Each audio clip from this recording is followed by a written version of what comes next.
My name is Regan, and today I'm going to be teaching you guys how to make Saskatoon berry pie. This is a recipe that reminds me a lot of my grandmother. My grandma was born in Canada.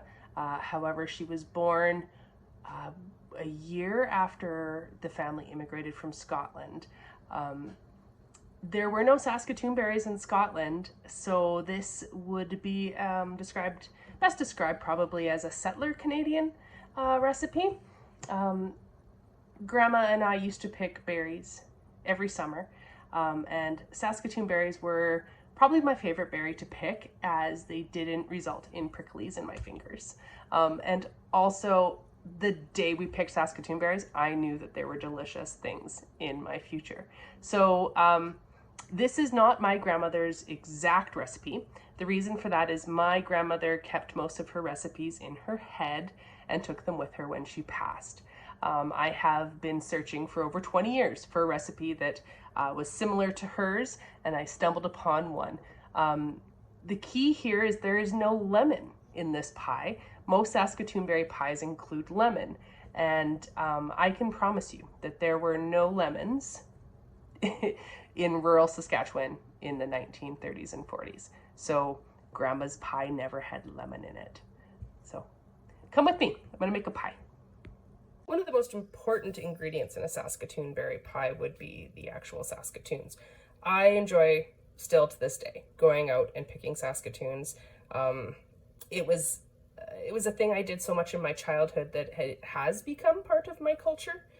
Other ingredients you are going to need are half a cup of white sugar, 2.5 tablespoons of cornstarch, and 1 egg.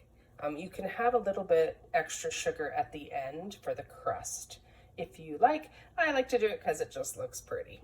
This is another way that this recipe is going to differ from my grandmother's. My grandma never had ready-made pie crusts available to her, but I promise that if they had been available, she would have used them. She regularly said, why make things harder than they have to be? So I'm sure she would have just used these if they'd been available. If you do not want to use the ready-made pie crusts, you don't have to. There are plenty of pie crust recipes available on the internet, and I will find one to include with this recipe. It's not currently Saskatoon berry season here, which is sad. I wish Saskatoon berry season went year-round. However, I did pick these earlier in the summer.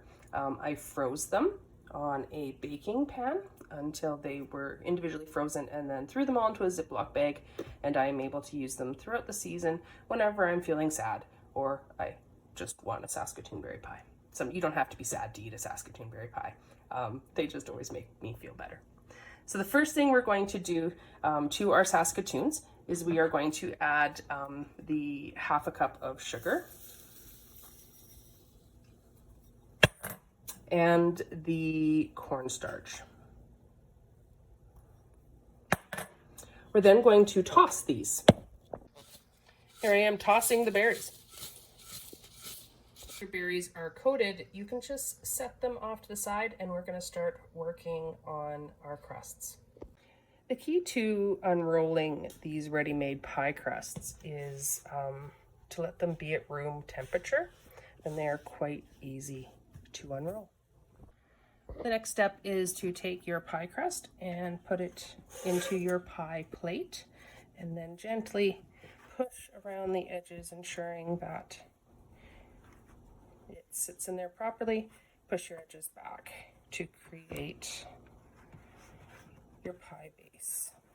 This next step is one of those things that I don't necessarily know if it's useful or if it's just something my grandma always did, and she would always put little pricks in the bottom of the pie.